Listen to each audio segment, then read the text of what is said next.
جب ہم بہت تھک جاتے ہیں تو یہ سوال پوچھنے لگتے ہیں، یا اللہ میں ہی کیوں، میری من پسند چیز ہی کیوں؟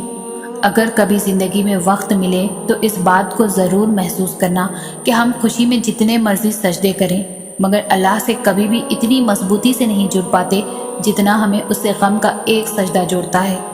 یہ دل کی فطرت ہے، جب تک گرتا نہیں تب تک سنبھلتا نہیں۔ جتنی شدت سے ہم غم میں اس کا نام لیتے ہیں، جتنی شدت سے ہم غم میں اس کے قریب دوڑے چلے جاتے ہیں، جتنی شدت سے ہم تڑپ تڑپ کر اس کو اپنی داستاں بتاتے ہیں، خوشی میں یہ شدت نہیں ہوتی۔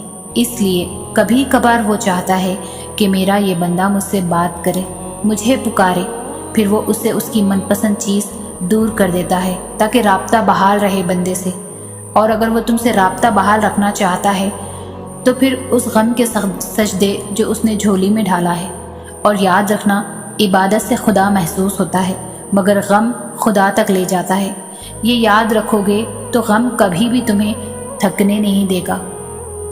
کچھ بھی اللہ کی رضا کے بغیر نہیں ہو سکتا، یہاں تک کہ دعا کے لیے بھی انسان تب تک ہاتھ نہیں اٹھا سکتا جب تک اللہ نہ چاہے، اور اللہ دعا کی توفیق دیتا ہی تب ہے جب اللہ نے راضی ہونا ہوتا ہے، جب اس نے کن فرمانا ہوتا ہے، تب ہی وہ چاہتا ہے کہ میرا بندہ آ کر مجھے منائے اور میں اس کی ہر مانگی ہوئی دعا پر راضی ہو جاؤں۔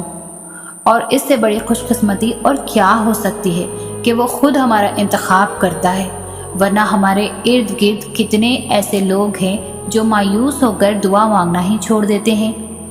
ایسے لوگوں کو پھر وہ توفیق بھی نہیں دیتا جو اس کی نعمتوں کا شکر ادا نہیں کرتے اور اس کے فیصلوں پر صبر نہیں کرتے۔ آپ تو خوش قسمت ہیں کہ آپ میں اب بھی دعا کی تڑپ ہے، اور اسی طرف سے آپ وہ سب حاصل کر لیں گے جس کے لیے آپ کا دل ترستا ہے، کیونکہ وہ مانگنے والوں کو خالی ہاتھ نہیں لوٹاتا۔ دعا کی قبولیت کے لیے کوئی شرط نہیں ہوتی، اور اللہ تو ساری دعائیں سنتا ہے، ساری التجائیں سنتا ہے، پھر چاہے وہ التجا آپ نے مسکرا کر مانگی ہو یا رو کر، پھر چاہے وہ چیز آپ نے تڑپ سے مانگی ہو یا صبر سے، سوتے ہوئے دعا کی ہو یا ہوش کے عالم میں، دن کے اجالے میں کی ہو یا رات کی تاریکی بھرے عالم میں، وہ سب سنتا ہے، وہ سب جانتا ہے۔ اور اللہ تو وہ دعائیں بھی جانتا ہے جو آپ نے کبھی منہ سے بیان بھی نہیں کی ہو، جن کو آپ نے کبھی لفظوں میں اتارا ہی نہیں، جس کا علم آپ خود بھی نہیں ہوتا۔ آنسو دو طرح کے ہوتے ہیں، ایک وہ جو رو کر بہائے جاتے ہیں اور دوسرے وہ جو مسکرا کر بہائے جاتے ہیں۔ اللہ کو اپنا وہ بندہ بھی عزیز ہے جو روتا نہیں، اور وہ بھی عزیز ہے جو آنسوؤں کے دریا بہا دیتا ہے۔ اسے اپنے ہر بندے سے بے حد محبت ہے، اتنی محبت جو آپ نے نہ کبھی دیکھی ہوگی اور نہ کبھی آپ کا گمان اس تک پہنچا ہوگا۔ ہم ہمیشہ کہتے ہیں کہ اللہ نے ہمیں وہ نہیں دیا، یہ نہیں دیا، وہ نہیں کیا، یہ نہیں کیا، لیکن ہم یہ کیوں نہیں سوچتے اس نے ہمیں جو دیا ہے کیا ہم اس کے بھی قابل ہیں؟ وہ جو کرتا ہے ہمارے لیے کیا ہم اس کے لیے وہ سب کرتے ہیں؟ جب ہم اس سے غافل ہو جاتے ہیں تو وہ ہم سے کیوں نہیں ہوتا غافل؟ جب ہم اسے چھوڑ دیتے ہیں تو وہ ہمیں کیوں نہیں چھوڑتا؟ جب ہم اس کے حکم کی لاج نہیں رکھتے تو وہ ہمارے آنسوؤں کی لاج کیوں رکھتا ہے؟ ہم سب یہ سوچتے ہی کہاں ہیں؟ ہم اپنی دنیاوی محبتوں میں کھو کر اس کی محبت کو خاطر میں لاتے ہی کہاں ہیں؟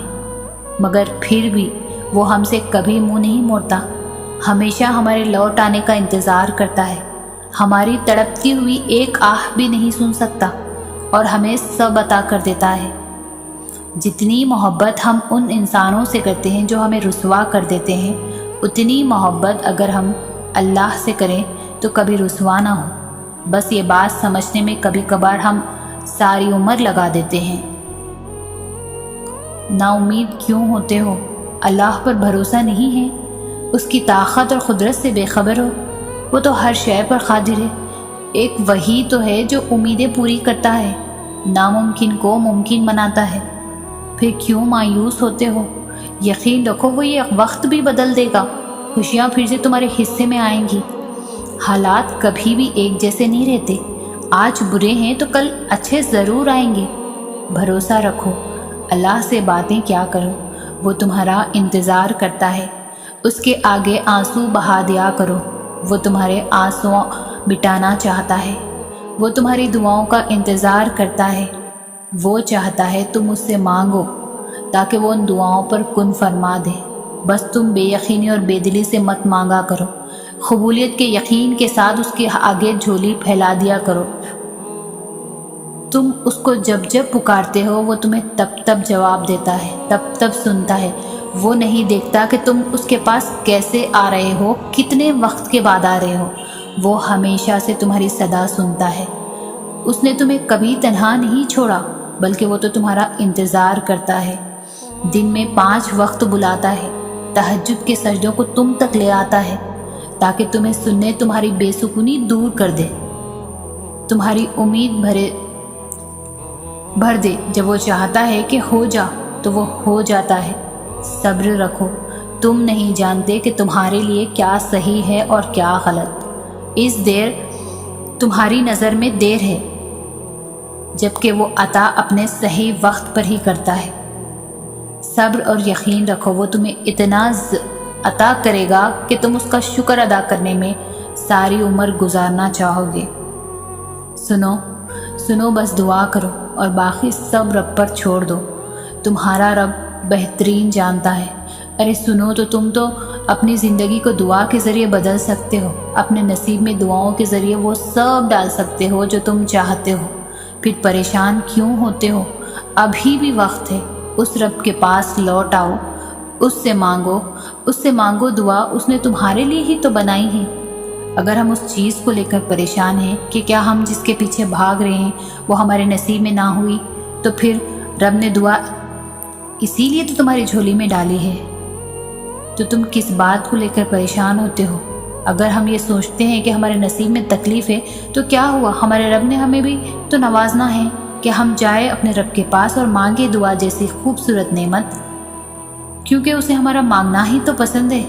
ویسے تو ہر چیز نصیب پر بھاری ہے، ہر طاقت اس مقدر پر دم توڑ دیتی ہے۔ اگر اس پر کوئی طاقت رکھتی ہے تو وہ ہے صرف دعا، بس یہ دعا ہی ہے جو مقدر پر حاوی ہے۔ کبھی اللہ کے فیصلوں پر سوال مت اٹھاؤ، یہ کہ کیوں کیا، میں ہی کیوں، میرے ساتھ ہی ایسا کیوں۔ کبھی اس کی حکمتوں کو شک کی نگاہ سے نہ دیکھو، کیونکہ اس کی حکمتیں تمہاری سوچ سے کئی زیادہ وسیع ہے اور تمہارے انتخاب سے کئی زیادہ بہتر بھی۔ اور جب تم ایمان رکھتے ہو تو تم ان چیزوں پر بھی یقین رکھتے ہو جنہیں دوسرے نہیں دیکھ پاتے، جنہیں تم معجزے کہتے ہو، جنہیں تم اللہ کی مدد کہتے ہو۔ اور جب تم یہ گمان رکھتے ہو اور یہ یقین رکھتے ہو کہ اللہ تمہاری ان ذریعوں سے مدد کرے گا جس سے کوئی واقف نہیں، یہاں تک کہ تم بھی نہیں، تو پھر واقعی معجزے وہاں سے ہوتے ہیں کہ انسانی آنکھ اور سوچ دنگ رہ جاتی ہے۔ پھر انسان کو اس کا یقین ہی اللہ تک لے جاتا ہے، جس کے ایک اشارے پر چاند 2 ٹکڑوں میں تقسیم ہو گیا ہے، جس کے ایک حکم پر سمندر 2 حصوں میں بٹ گیا ہے۔ اس کے اختیارات کی نہ تم کو خبر ہے اور نہ ہی ذرا برابر بھی علم۔ جب ہم کسی معاملے میں اللہ سے مشورہ مانگتے ہیں نا، تو مشورہ بھی ملتا ہے اور غیبی مدد بھی، مگر ہم دھیان نہیں دیتے۔ کیا کبھی ایسا ہوا ہے کہ کچھ کھانے کو جی چاہا اور وہ چیز کسی نہ کسی ذریعے سے تم تک اسی وقت پہنچ جائے؟ کیا کبھی ایسا ہوا ہے کہ کہیں سے مدد کی امید نہ ہو لیکن اچانک سے کہیں سے مدد آ جائے؟ کیا کبھی ایسا ہوا ہے کہ اپنا کوئی دھوپ میں لا کر کھڑا کر دے اور اچانک سے کوئی اجنبی سا شخص ہاتھ تھام کر چھاؤں تک لے جائے؟ نہ کوئی سوال کرے نہ کوئی جواب۔ کبھی ایسا ہوا ہے کہ سورج کی دھکتی کرنوں سے جسم پگھلنے لگے اور اچانک سے بارش ہو جائے؟ کیا ایسا ہوا ہے کہ جو تم نے منہ سے دعا مانگی ہی نہیں وہ قبول ہو کر تمہارے روبرو لا کر کھڑی کر دی گئی ہو؟ ایسا ہوتا ہے، وہ مختلف ذریعوں سے مدد بھیجتا ہے۔ وہ اگر کوئی چیز واپس لے لیتا ہے تو اس کی جگہ اس سے بہتر چیز سے بھی نواز دیتا ہے۔ وہ معجزے بھی کرتا ہے اور دعائیں بھی قبول کرتا ہے، بس اس کا انداز جدا ہے سب سے، اسی لیے تم سمجھ نہیں پاتے اسے۔